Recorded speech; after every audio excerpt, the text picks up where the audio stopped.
Welcome to Secret Affairs. In today's video, I'm taking you inside a moment of my life I never expected to face one. That began quietly, almost too quietly, the way life-changing things often do. I didn't wake up thinking anything would be different.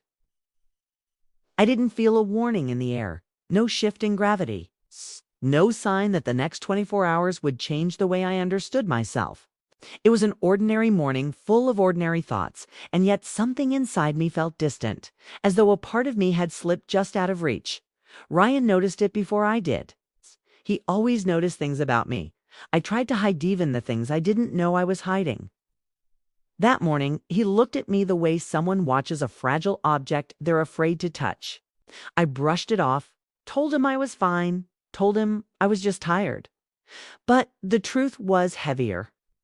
It lived underneath my skin, a quiet ache I couldn't explain, something like emptiness, but also like waiting. Later that day, he told me he had planned something for me, something unusual, something he wasn't sure I would understand right away. He didn't give details. He just asked me to trust him. And something about the way his voice softened when he said it made me stop questioning. I didn't know what he was planning, but I felt the sincerity in him. The fear, the hope, the careful intention. That alone was enough. When evening settled, he guided me to a place outside of town, an old house surrounded by quiet fields and distant hills. I had never seen it before, but it felt strange, like a memory waiting to surface. The structure looked abandoned, but the soft glow from inside hinted otherwise. When we entered, I saw 5 people waiting in the main room. 5 strangers I had never met. They didn't speak at first. They just stood there in the warm silence, each of them watching me with a calmness I couldn't read. Not judgment, not curiosity, something else. Something deeper. Ryan placed a hand on my back, steadying me. I didn't know whether to be afraid or grateful. Maybe both. One of the strangers stepped forward, a woman with silver hair and a face that felt familiar for reasons I couldn't explain. She told me her name, but the moment she spoke, I forgot the sound of it and remembered only the feeling. She said they were here for me, not to fix me, not to change me, but to guide me through something I had unknowingly been avoiding for years. I wanted to ask questions: who they were, why they were here, what exactly this was. But the words got lost in my throat. Something about their presence softened the panic before it could rise. Ryan stepped back, giving them space around me, and I felt the world narrow into a quiet circle I couldn't step out of. The woman asked me a single question. When was the last time you felt connected to yourself? I opened my mouth to answer, but nothing came out. I didn't know. I couldn't remember. And that terrified me more than anything else. The room grew still, not cold, not dark, just still, as if the air itself was waiting for my honesty. That was the beginning. And I didn't yet understand that the night ahead would unravel every hidden corner of me. Section 2, greater than greater than greater than. They led me deeper into the house, not by force, not even with words, but with a kind of gentle certainty. Every step felt like walking further into a place I had visited in dreams, but never consciously entered. The hallways were dim, lit by warm lamps that cast soft shadows on the walls. The air smelled faintly of wood, rain, and something else I couldn't quite place, something that made my chest ache. The 5 strangers circled around me in a quiet formation, not too close, not too far. Each carried a different presence.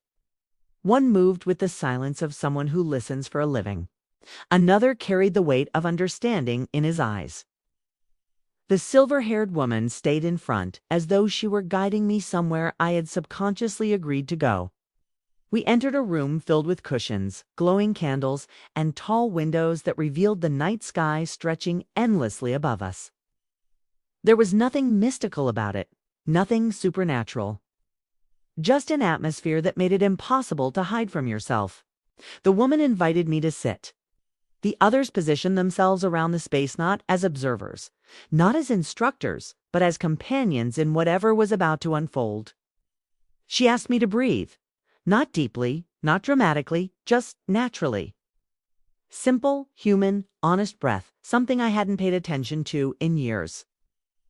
As I inhaled, she told me to follow the trail of the breath into the small places within me that had gone quiet. I didn't fully understand what she meant, but the moment I tried, something inside me shifted like a locked door giving way. With every exhale, memories surfaced. Not memories with images, but memories with emotions tiny. Forgotten feelings, the heaviness I carried for no reason, the exhaustion that showed up even when life was calm. The sense that something inside me had dimmed long before I noticed. Another stranger asked me what emotion I felt in that moment. I answered without thinking. I feel like I'm disappearing. No one reacted with surprise. No one rushed to comfort me. They simply accepted the truth I spoke, as though they had already known it. The man with the quiet presence stepped forward and asked me to describe what disappearing felt like. His voice was steady, warm, but not protective. I told him it felt like watching my own life from behind a glass wall. It's like hearing my name from far away and not recognizing it. They didn't ask why. They didn't ask when it started. Instead, they asked the one question no one in my life had ever asked me. What have you denied yourself the longest? The answer slid out of me before I knew it was there. Rest, I whispered. Permission to stop holding everything. The silver-haired woman nodded, and her eyes softened, as if she'd been waiting for that confession. She told me the truth gently, like she was placing it in my hands. You've been carrying the weight of being strong for so long that your body forgot how to be weak. Tonight, you will learn to let others hold the parts of you that are tired. A trembling feeling rose up through me, fear, relief, gratitude, and something raw. Something I hadn't allowed in years, surrender. They asked me to close my eyes. I did. And for the first time in as long as I could remember, the darkness behind my eyelids didn't scare me, 'cause I wasn't alone in it. What happened next wasn't dramatic. It wasn't loud. Wasn't even particularly complex. Was simply human, deeply, painfully, beautifully human.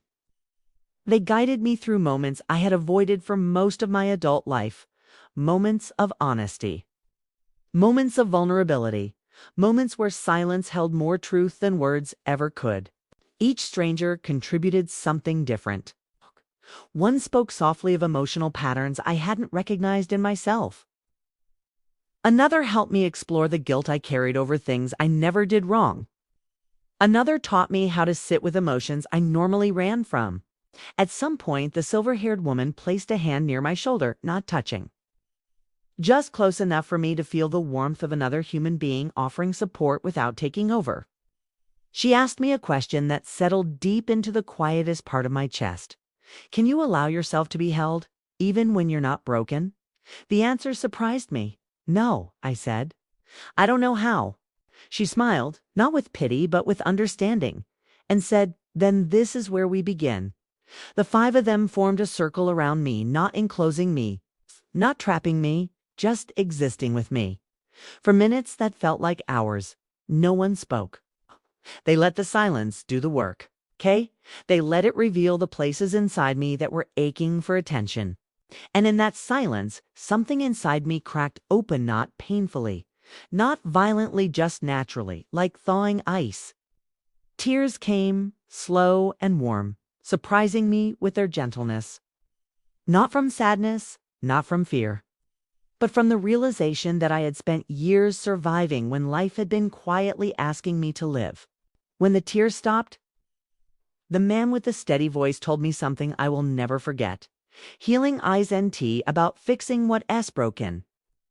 It's about remembering who you were before life convinced you to forget. The room felt different after. That lighter, warmer, alive in a way that made breathing easier. Eventually, the session ended not abruptly, not with instructions, but with a quiet sense of completion. When I stepped out of the room, Ryan was waiting for me in the hallway. His eyes softened when he saw me, as if he immediately recognized something in me had shifted. He didn't ask what happened. He didn't need to. He just took my hand, and in that touch, I felt something I thought I had lost forever myself. The five strangers stayed behind in the house. They didn't follow us out. They didn't say goodbye. They didn't need to. Their purpose wasn't to stay in my life. It was to give me back the parts of myself I had abandoned. When Ryan and I stepped outside, the night air felt new, almost unfamiliar. The sky looked different.